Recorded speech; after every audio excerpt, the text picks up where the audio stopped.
All right, sports fans, how's everybody out there doing?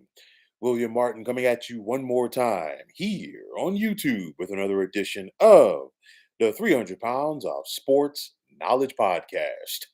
Now, one thing is for certain with these Western Conference finals in the NBA, and that is either that we're going to see the Minnesota Timberwolves get to the NBA Finals for the first time in franchise history, or the Oklahoma City Thunder are going to get there for the first time since 2012. Now, after only making the Western Conference Finals once in franchise history, and of course, the Timberwolves, they go back to 1989, I believe.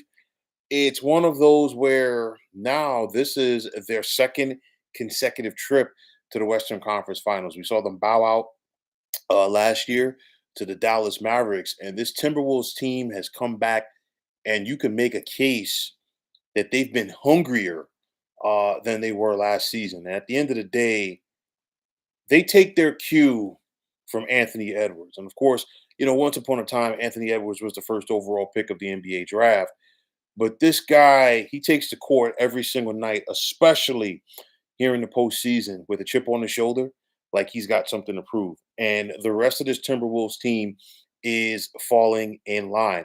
Of course, when you think about Anthony Edwards, he's a guy who is never fearful in regards to D'ing up the other team's best offensive player. And I'm really looking forward to the matchup in this series between Ant-Man and SGA. I guarantee you it is going to be must-see TV. And with that all being said and done, Ant-Man against SGA is probably going to be one of the more important one-on-one battles throughout this series. You look at this Timberwolves team, though, and of course, we know what Anthony Edwards can do. We know the impact that he can make on this team. But you look at what Julius Randle is doing, and Julius Randle's playing for a contract right now, okay? And he's playing some of the best basketball of his career. And on top of that, I think he's a perfect complementary forward to what Anthony Edwards brings to the table. A guy like Jaden McDaniels, he's a big impact player in the front court for the Timberwolves. You cannot count out what Nas Reed means for Minnesota coming off of the bench. And of course, the Stifle Tower. I'm talking about Rudy Gobert. Perfect team for Gobert because he can still go out there. He can get you his rebounds. He can block the shots. He can be a defensive presence. He's not going to be that much of an offensive impact.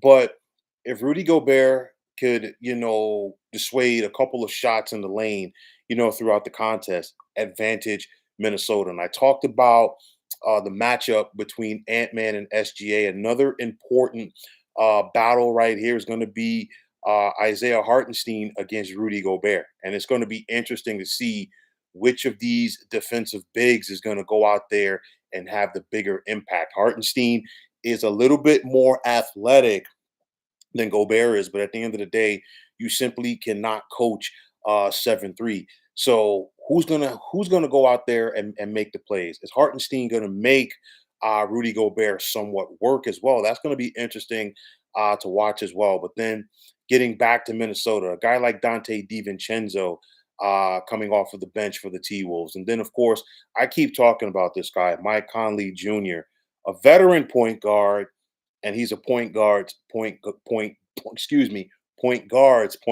Okay. And it's one of those, he really has not only a studying influence on his team, in my opinion, but a studying influence on this team when he's on the court because he is a true floor general. Okay. And that's important for this Timberwolves team. Then you got the flip side with the Oklahoma City Thunder. And my first question for OKC is how much do they have left in the tank? We just saw the Thunder go through a grueling 7-game series with the Denver Nuggets. And of course, you wouldn't believe that by the game 7 result. No, but look at how OKC got pushed by Denver to get to that point. And of course, game 1 of the Western Conference Finals is going to be tomorrow night. Whereas when the Timberwolves take the floor tomorrow night in Oklahoma City, they would have closed out Golden State from last Wednesday. So the Timberwolves are going to take the floor very rested and ready to go. So it's going to be rest and rust per se versus a Thunder team that is in their rhythm. But they might be in their rhythm, but how fresh are they? We got to wait and see. But nonetheless, we know about SGA and what he can do scoring wise for this team. More than likely, he's going to be your NBA MVP for here in 2025. But it's going to be the other guys like Jalen Williams and Chet Holmgren, especially with Chet Holmgren. What is he going to do against this Timberwolves front court where they got a lot of size up there? Don't get me wrong, Denver has size in their front court as well, but Minnesota's a better defensive team, in my opinion, than the Nuggets are. You got Alex Caruso coming off of that bench. A guy like Aaron Wiggins and Lou Dort, what type of impact are they going to be making for the Thunder in this series?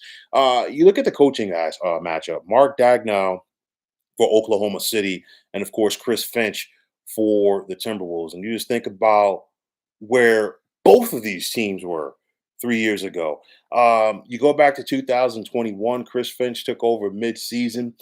His first season with the Timberwolves, they went 46-36. They got to the playoffs.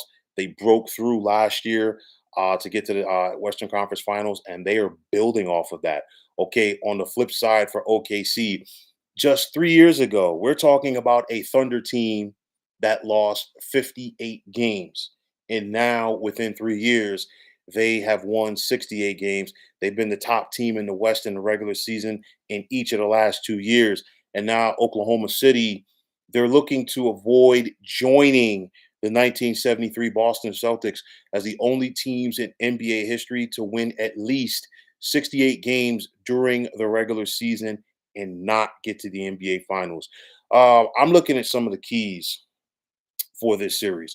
Will the previous trip to the Western Conference Finals for the Timberwolves pay dividends? I know everybody on this team was not a part of that cast last year, but nonetheless, some of the key players were. And I think when Minnesota left the floor, I think especially when Ant-Man left the floor last year when they were eliminated by Dallas and Luka and Kyrie, uh, I think it left a bitter taste in his mouth from an outsider's perspective, and I think they're ready to go. To me, also on the flip side, you have an Oklahoma City team that I think is still searching for respect. And I say this because OKC just won 68 games this year. Nobody's really talking about them. Okay. And I think they have played with a chip on their shoulder. I think they dug down deep to find what they're made of in that Denver series because, granted, game seven didn't really live up to the billing like the rest of the series did, but it was a grueling series, in my opinion, if you're the Oklahoma City Thunder. I'm looking at this, and you know what? It's gut check time. It's conference finals time. Western East, we've got 4 teams left. These 4 teams all deserve to be here. And of course, right now I'm talking about the West with Minnesota and, of course, Oklahoma City. I think the Timberwolves' defense and I think the Timberwolves' size is going to be key. It's one of those, I think, Oklahoma City, for them, what they want to do, they want to get out and spread the ball and just run up and down the floor and turn this into a track meet. If that is the case, I feel like it's going to be advantage Thunder. But I look at the size advantage that I'm giving the Timberwolves in this series. Also, Ant Man, when he's locked in, he can take it to another level, as can SGA. And I think both of these great players are going to show why they are great players throughout this series. But when it's all said and done, I like the Timberwolves to advance to the NBA Finals for the first time in franchise history. And I'm going to take Minnesota to get past Oklahoma City in 6 games. But folks, that is going to wrap it up. And as always, I want to take this time out to thank each and every one of you for tuning into the 300 Pounds of Sports Knowledge podcast here on YouTube. And as always, if you like what you heard and saw in this podcast, please feel free to hit that like button as well as subscribing to this channel. Like I always say, it is greatly appreciated. Also, if you're on the X, formerly known as Twitter, please feel free to follow me at 300 Pounds of Sports. And like I always say, if you follow me, it'll be my pleasure to follow you right back. There's also the sports discussion group on Facebook at the Sports Depot 365.